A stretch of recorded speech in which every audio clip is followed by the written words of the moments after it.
पिछले क्लास में हम लोगों ने डिफरेंशिएशन के बारे में, स्लोप का क्या कॉन्सेप्ट है इसके बारे में सीखा है। अब उसकी एक अपोजिट प्रोसेस या मैथमेटिकल ऑपरेशन के बारे में सीखा है और उसे कहते हैं इंटीग्रेशन। इसका क्या नाम है? इंटीग्रेशन।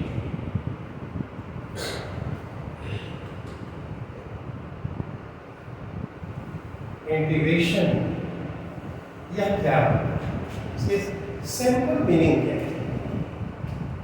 बहुत हम लोग जो मैथमेटिकल रिगर्स हैं उसमें नहीं जाएंगे, सिंपल मीनिंग देखेंगे कि इंटीग्रेशन की सिंपल मीनिंग क्या है, राइट। और मैंने कहा कि यह ऑपरेशन डिफरेंशिएशन के ठीक अपोजिट है। जैसे देखो तो यहाँ पर ए बी एक लाइन, राइट, एक स्ट्रेट लाइन दिखाई पड़ रही है और इसका लेंथ हमने कहा कि h, राइट। यहाँ पर इसको दो पार्ट में हमने डिवाइड कर दिया, तो दो सेगमेंट्स हो गए। यदि इस सेगमेंट और इस सेगमेंट को एडअप कर दिया जाए तो we will get the complete length. क्या नहीं? तो इस सेगमेंट और इस सेगमेंट को एडअप किया तो हमने कंप्लीट लेंथ को पा लिया। उसी तरह से मान लो कि हमने इसको 4 पार्ट्स में हमने डिवाइड कर दिया, क्या 4 सेगमेंट्स में? यह सेगमेंट, यह सेगमेंट, यह सेगमेंट, वह सेगमेंट, और सबको एडअप किया जाए, then you will get the complete length n, right? अच्छा, अब देखो तो सेगमेंट का नंबर हम बढ़ाते जा रहे हैं, तो सेगमेंट की जो इंडिविजुअल लेंथ है क्या वो घट रही है? राइट। 2 था, बड़ा था, 4 पार्ट्स में बांटा तो छोटा हो गया। अब देखो तो इसको और छोटा कर दिया, इतने सेगमेंट्स में हमने डिवाइड कर दिया। नहीं, अब सभी जो सेगमेंट्स हैं उनको एडअप कर दिया जाए तो you will get the complete length of the line. होगा कि नहीं होगा? अब इसी तरह से बहुत सारे उसमें बनाए गए n सेगमेंट्स हो, तो मान लो कि इस सेगमेंट का लेंथ हमने डेल्टा x1 रखा, ठीक है। इस सेगमेंट का लेंथ डेल्टा x2 है, इसका डेल्टा x3 है, और यदि n सेगमेंट्स हैं तो यहाँ पर जाओ तो क्या होगा? Delta x। n is the number of segments और इंडिविजुअल लेंथ हमें इसमें दे दी है। क्या? The length of the line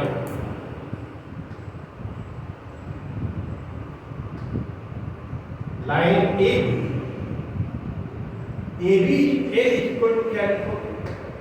क्या हम लिखेंगे? डेल्टा x1, क्या डेल्टा x2, डेल्टा x3। अब इसको 1000 सेगमेंट्स हैं तो 1000 लिखेंगे तो पूरा ब्लैकबोर्ड ही बन जाएगा, तो वो लिखने की जरूरत नहीं। तरीका है dot dot dot, I have delta x, क्या नहीं, ये इंडिविजुअल लेंथ है सेगमेंट का, पहले सेगमेंट का लेंथ है, दूसरे सेगमेंट का लेंथ है, तीसरे का है, और n सेगमेंट है तो nth सेगमेंट का लेंथ है। और सबको एडअप कर दिया जाए तो you will get the complete length of the line. कैसा है? तो सिंपल एडिशन है कि नहीं? एडिशन। अब देखो इसको लिखने का तरीका ये है, ऐसे देखो ये सिग्मा है, उसको समेशन पढ़ते हैं। ये जो साइन जो सिग्मा लिखा है उसका क्या पढ़ते हैं? समेशन। अब delta x1, delta x2, delta x3 इतनी बार ना लिख करके हम लोग लिखते हैं डेल्टा xi, नहीं, डेल्टा x हो गया और i इसको डमी वेरिएबल करते हैं, या 1 2 3 4 5, ये जो ऐसे लिखते जाते हैं उसमें से लिखा गया। यदि अब इसको एक्सपेंड किया जाए तो लिखने का ये है, ये ऐसे लिखेंगे। तो जो हमने ऐसे लिखा है ना, उसको ऐसे लिखा जाता है। पढ़ते क्या है? समेशन डेल्टा x i कहाँ से कहाँ तक वेरी करेगा? i 1 से लेकर 1n, देखा नहीं होता है? वो मैंने लिखा है n equal to delta x1 plus delta x2 plus delta x3 dot dot plus delta xi। तो मान लो कि ऐसे बहुत सारे सेगमेंट्स होते, कितना लिखेंगे? तो उसको लिखने का तरीका है समेशन, नहीं, डेल्टा x i को डमी वेरिएबल करते हैं और कहाँ कहाँ तक इससे बदलता है, तो आई 1 से लेकर 1 2 3 4 5 ऐसे चला जाएगा। अब देखो अभी मैंने बताया है कि यदि नंबर ऑफ सेगमेंट्स हम बढ़ाते चले जाएं तो लेंथ ऑफ द सेगमेंट घटता चला जाएगा।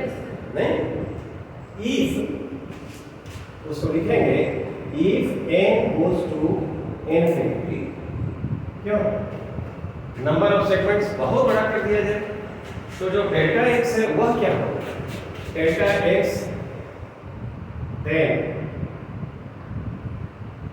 Delta x will go to 0।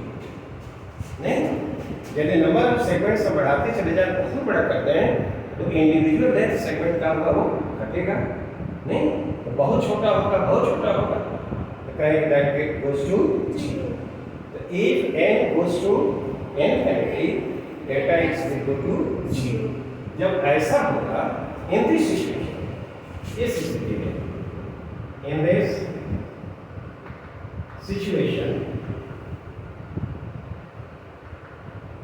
a is equal to, देखो अब हम क्या लिखते हैं, डेल्टा x की जगह ऐसा लिखते हैं, इस तरह का, नहीं तो वो हम लिख देंगे ये इंटीग्रेशन ऐसा, यह जो सिंबल देखो समेशन वह हो गया ऐसा, ये साइन ऑफ इंटीग्रेशन। और डेल्टा x की जगह क्या लिखते हैं, dx, ये dx, ठीक है ना। और ये जो देख रहे हो इसको कहते हैं साइन ऑफ इंटीग्रेशन। इसका क्या नाम है, साइन ऑफ इंटीग्रेशन। अब साइन ऑफ इंटीग्रेशन कुछ और नहीं, यहाँ देखो रबड़ का बना हुआ एस है, देख रहे हो ना।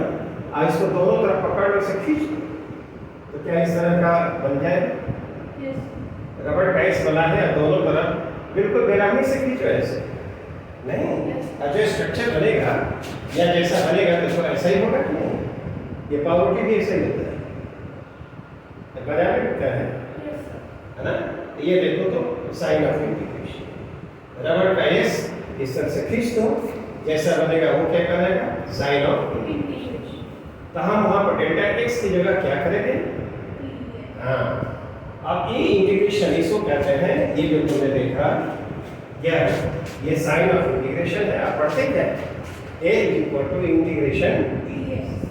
अब यह जो इंटीग्रेशन हमने कहाँ परफॉर्म किया है, ऑन दिस लाइन, नहीं इसको कहाँ परफॉर्म किया है, line. This is called integration, ठीक है ना।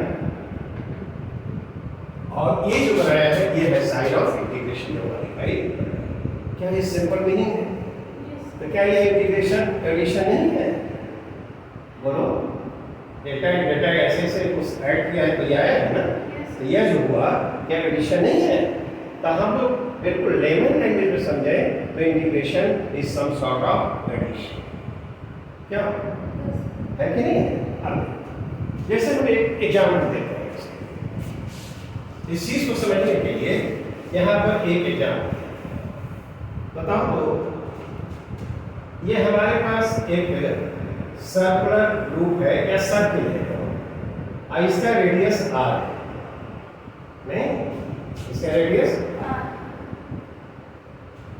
ये लेंथ है, पूरा लेंथ है, और इसका एक छोटा सा एलिमेंट दिया जाए जो dx नहीं, तो छोटे छोटे ऐसे एलिमेंट को यदि पूरा इस पर ऐड किया जाए तो क्या मिलेगा, the length of the circumference, क्या लेंथ ऑफ द सर्कमफेरेंस। तो आप ये क्या करेंगे, ये dx जो देख रहे हो, ये small element of the circumference of the circumference of the circle, नहीं of the circle, dx है, right। रेडियस इसका क्या है, रेडियस जो दिया है, radius is equal to r, ठीक है ना। आप यदि इसको छोटे छोटे एलिमेंट को जोड़ दिया जाए तो तुम कैसे लिखोगे? इंटीग्रेशन dx लिख दिया, नहीं, इंटीग्रेशन dx, ये छोटा एलिमेंट, और इसको परफॉर्म कहाँ किया गया? On the circumference. तो बताओ तो ये इसका वैल्यू क्या होगा? 2 पाई r। तो इसका जो वैल्यू होगा क्या 2 पाई r होगा? यदि हम dx ऐसे एडप्ट करें यहाँ से यहाँ तक, तो this will give the circumference of the circle. If this integration is performed on this circumference, its value will be 2 pi r. क्या एडिशन है? एडिशन है। तो यहाँ पर हम कहेंगे कि this integration is performed कहाँ? This integration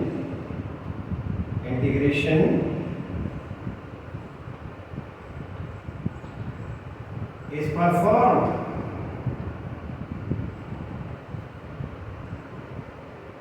on the circumference of the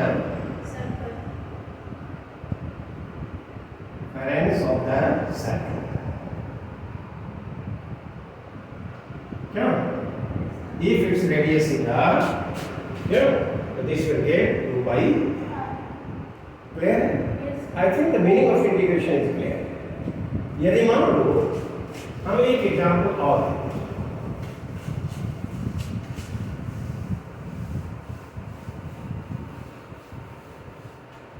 suppose करो यह XY प्लेन है, हमने एक बना लिया, ये क्या O X है और Y है, नहीं, इसका ऐसे करते हैं बनाने के लिए बता रहे, ये स्क्वायर है और कुछ नहीं है।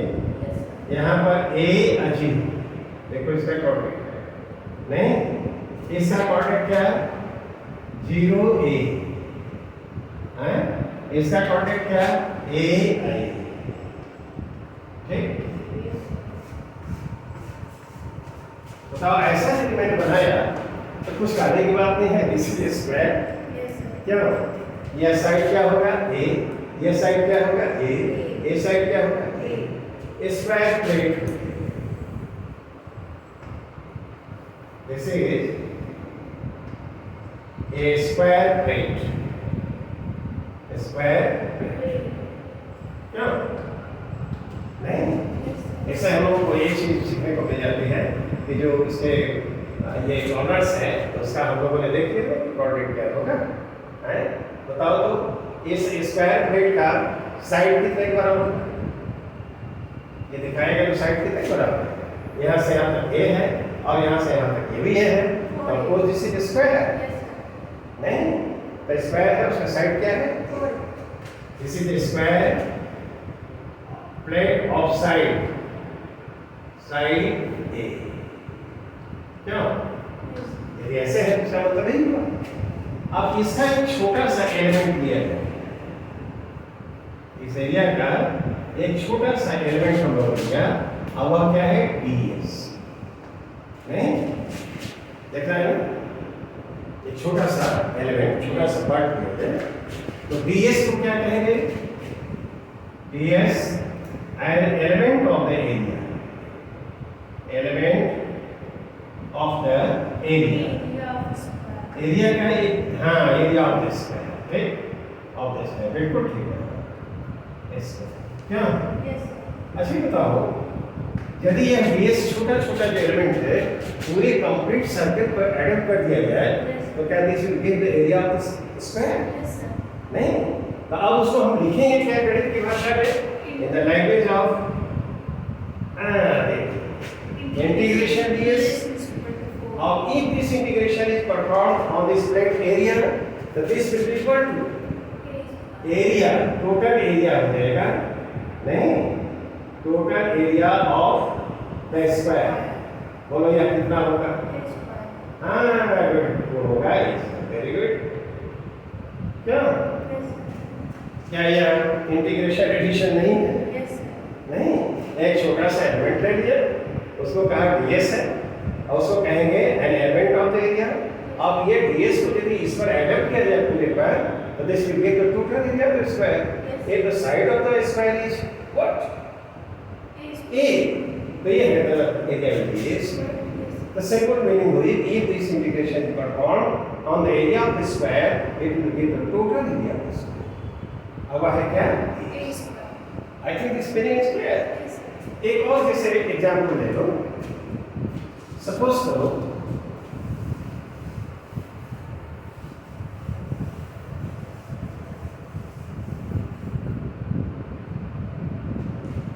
देखो, मान लो ऐसे हम लोग एक स्फीयर, ठीक है, सॉलिड स्फीयर, ऐसे ये एक्स एक्सिस, वाई एक्सिस और ये, ठीक है ना, ये क्या है? Sphere, sphere and its radius is r। radius क्या है? r। sphere of radius r, radius, ठीक है ना। इसमें एक एलिमेंट वॉल्यूम का ले लिया है, ये वॉल्यूम का एक एलिमेंट हम यहाँ पर डेल्टा ऐसे डी भी ले लिए, ऐसे देख रहे हो, डी भी एक एलिमेंट हमने ले लिया। ये डी भी जो है an element of the volume of the sphere, नहीं, ठीक है ना, वॉल्यूम ऑफ द स्फीयर, ठीक है। अब यदि हम कहें कि इंटीग्रेशन डी, तो क्या कहोगे तुम? उसका वैल्यू क्या होना चाहिए? क्या मतलब हुआ? इंटीग्रेशन डिग्री, हाँ, यह क्या होना चाहिए? हाँ, good. This is perform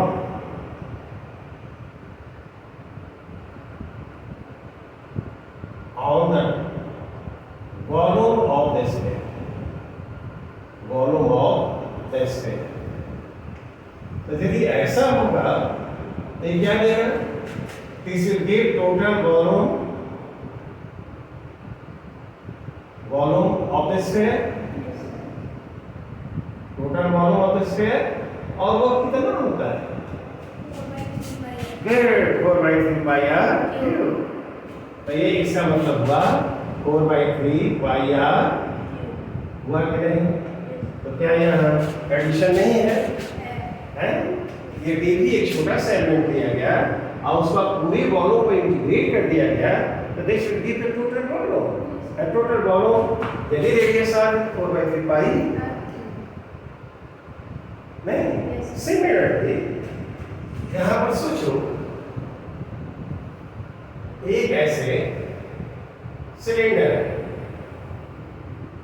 cylinder देखा, ये सिलेंडर है, राइट, नहीं, बताओ कि इसमें कितने सरफेसेस होंगे?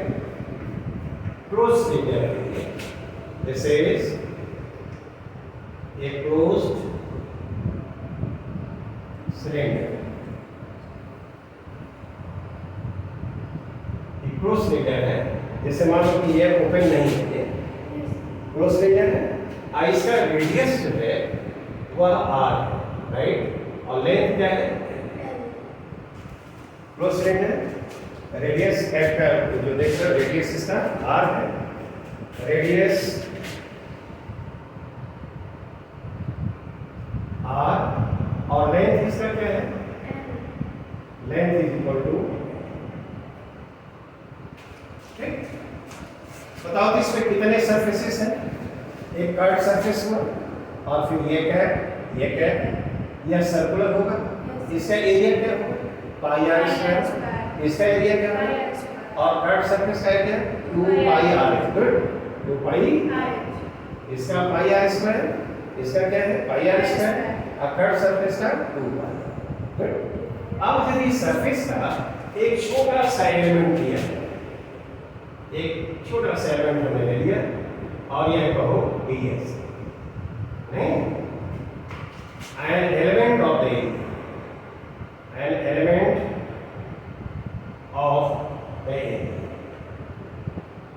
एरिया का एक छोटा सा एलिमेंट, ठीक। अब यदि पूरे को ds वैसे हम पूरा एडअप करते हैं तो क्या होगा, that will give the total surface area, है। If this is integrated on the surface of this closed cylinder, तो क्या होगा, that will give the total surface area of the cylinder. क्या मीनिंग है ना? अब यदि हम इसको लिखना चाहें तो देखो तो इसका क्या मतलब होगा, तो बता सकते हो, देखिए, हाँ, इंटीग्रेशन ds, ठीक है ना, इंटीग्रेशन ds। हाँ, तो इस पर ये जो हमने टोटल को करेंगे तो देखो इसका एक तरीका ये है, ऐसे हम ऐसे बना दें इस तरह से, इस तरह के सरफेस को क्लोज सरफेस कहा जाता है। देखो ये क्लोज इंटीग्रेशन है और ये क्या है, क्लोज है, और ये एस लिखा तो सरफेस, इसको पढ़ते क्या है, क्लोज सरफेस इंटीग्रेशन। क्या कहलाता है, क्लोज सरफेस इंटीग्रेशन। इसका ये देखो, इसको कहते हैं क्लोज्ड सरफेस इंटीग्रेशन। हमने ऐसे ही किया, कोई दिक्कत नहीं। देखो यह तो इंटीग्रेशन है, सर्किल बना दिया तो क्लोज्ड और एस लिख दिया तो सरफेस। पढ़ेंगे क्या, close surface integration, when this integration is perform या has been perform on a closed surface. तो हम यहाँ पर ये लिख देते हैं, this integration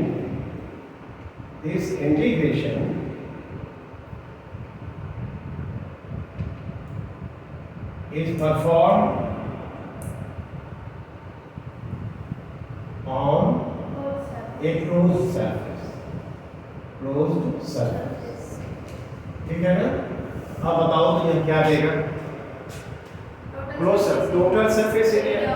तो टोटल सरफेस एरिया करोगे तो देखो यह इंटीग्रेशन नहीं, वन सरफेस पर ds प्लस इंटीग्रेशन दूसरे सरफेस पर और प्लस इंटीग्रेशन ds तीसरे सरफेस पर। अब कहोगे दूसरा तीसरा क्या है, देखो ये सरफेस 1 हमने कहा, ये सरफेस 2 है और ये सरफेस 3, नहीं, या क्लोज सरफेस इंटीग्रेशन ये 3 पार्ट का हो गया है, एक यह और एक यह, ठीक है ना। तो बताओ तो यह इंटीग्रेशन कितने बराबर होगा, s1 पाई r स्क्वायर, रेडियस r है तो ये पाई r स्क्वायर हो गया, तो चलो ये पाई r स्क्वायर हो गया, राइट। दूसरा बोलो इस पर पाई r स्क्वायर, राइट। तीसरा बोलो, तीसरा 2 पाई r, हाँ 2 पाई r, राइट। क्या यही हुआ, ये जो हुआ यह है, यह है, यह है और यह है, यह नहीं, और ये जो तीनों मिल करके क्लोज सरफेस हो गया, तो इसको हम लोग क्या कहेंगे, क्लोज सरफेस इंटीग्रेशन। तो ये इंटीग्रेशन है और ऐसे सर्किल बनाया है तो क्लोज है, और ऐसे यहाँ सिंबल बैठा है तो क्या है, क्लोज सरफेस, राइट। इसको पढ़ेंगे क्या, क्लोज सरफेस इंटीग्रेशन। मतलब क्या हुआ कि this integration has been performed on a closed surface, right. बताओ इसका कितना हो गया, हाँ 2 पाई r स्क्वायर, क्यों, प्लस 2 पाई r n, तो क्या हम लोग 2 पाई r को बाहर कर सकते हैं, 2 पाई r को बाहर कर दिया, और क्या r plus, I think this is alright. तो क्या इंटीग्रेशन मीनिंग क्लियर है,